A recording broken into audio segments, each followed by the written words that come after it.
সালাম আলাইকুম। একটু বকবক করার জন্য আসলাম।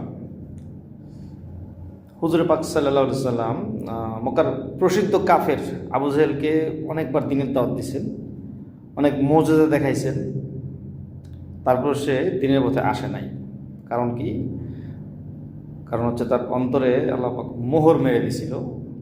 সে হেদায়েত তার পক্ষে হাসিল করা সম্ভব না।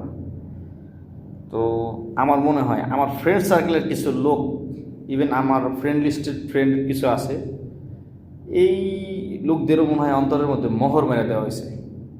কেন বললাম কথাটা? কারণ তারা সত্যকে সত্য হিসেবে মানতে পারতেছে না, সত্য বলতেও পারতেছে না, আর তার বিপরীতে তারা অসত্যকে, মিথ্যাকে এবং অন্যায়কে লিগ্যালাইজ করার ট্রাই করতেছে।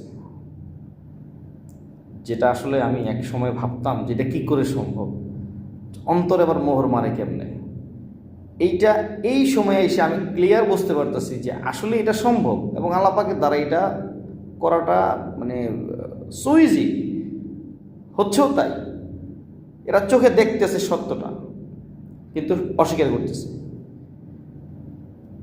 বুঝতে পারতেছে কিন্তু বলতে পারতেছে না, বলছে না, স্বীকার করতেছে না।